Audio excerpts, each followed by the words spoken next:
Early morning on our third day of the Norway cruise, we docked at Olden, situated at the southern shore of Innvikfjord. Our sightseeing trip that day was a coach trip to Lake Lovatnet.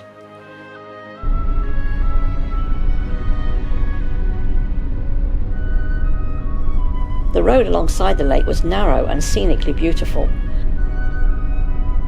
I do hope the driver was looking at the road, not the view.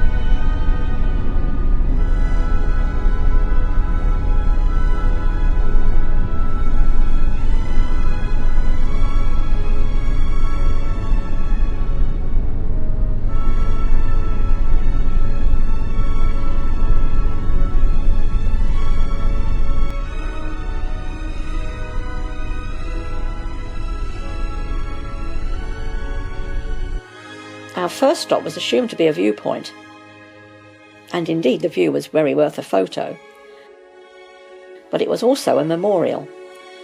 In 1905 and 1936, landslides fell from Mount Ramnefjellet, each generating 3 tsunami. The waves destroyed the villages of Bodal and Nesdal and the neighbouring farms. 61 people died in 1905 and many livestock.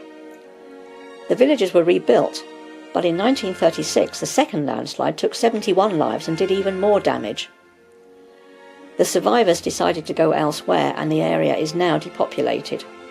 There have been no further landslides since, so far.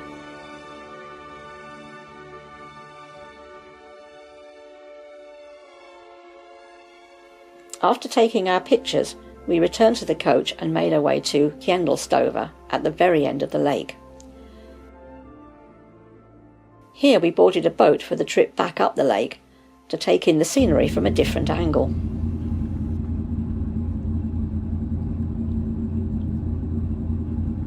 The opaque greenish-blue colour of the lake, and many of Norway's lakes, is caused by the finely grained flour created as glaciers grind against their rock bed.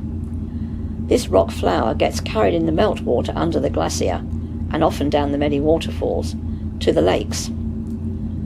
The particles once in the lake reflect sunshine, particularly in the blue-green spectrum, and are at their highest in summer, when glacial melting is at its peak.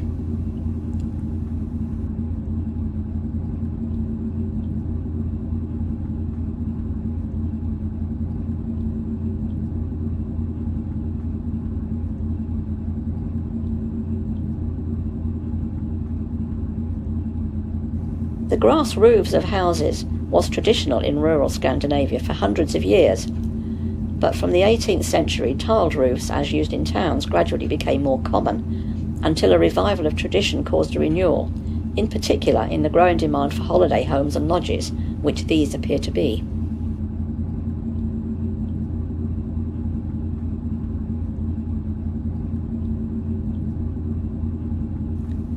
We saw our coach overtaking us on its way back to the pickup point for the second part of our trip.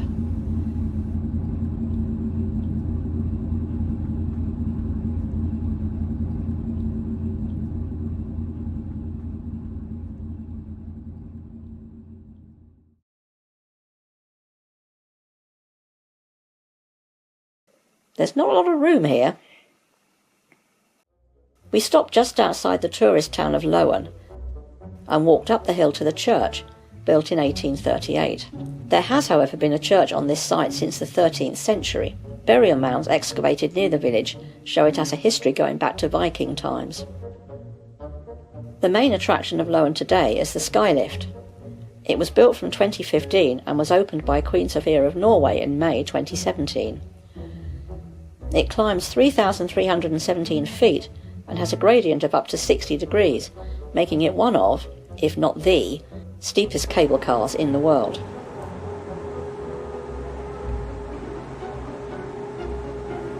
The gondola is 560 feet above the ground at its highest point.